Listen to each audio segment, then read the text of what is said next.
আসসালামু আলাইকুম ওয়া রাহমাতুল্লাহি তাআলা ওয়া বারাকাতুহু। আপনারা যদি শান্ত হন, আমি কিছু কথা বলতে চাই।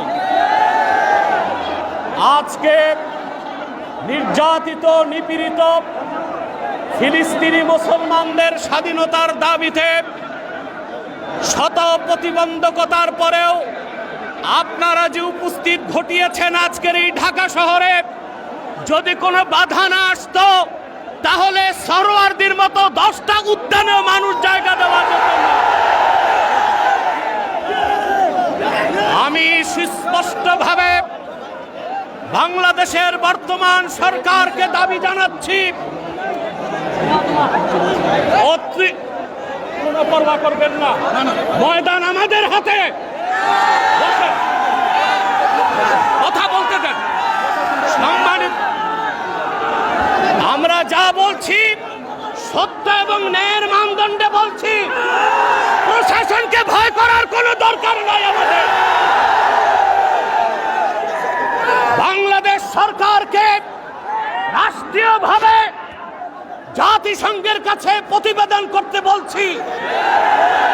57টি মুসলিম রাষ্ট্র থেকে বাইতুল মুকাদ্দাসের ইজ্জত রক্ষায় মুসলিম সেনাবাহিনীর সদস্যদেরকে পাঠাতে হবে।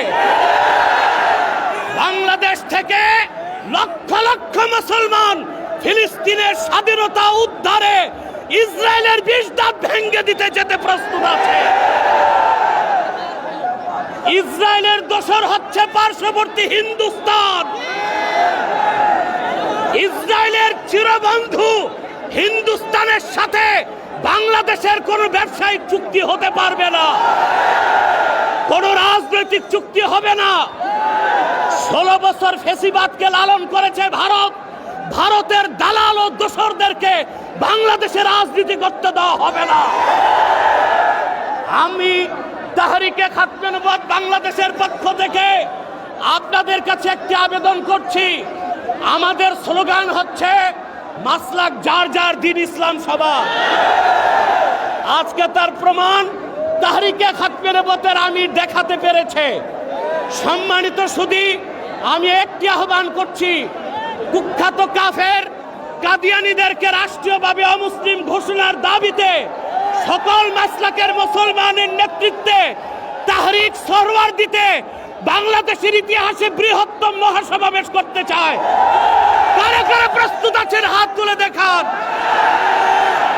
আখির দাওয়ানা আনিল হামদুলিল্লাহ।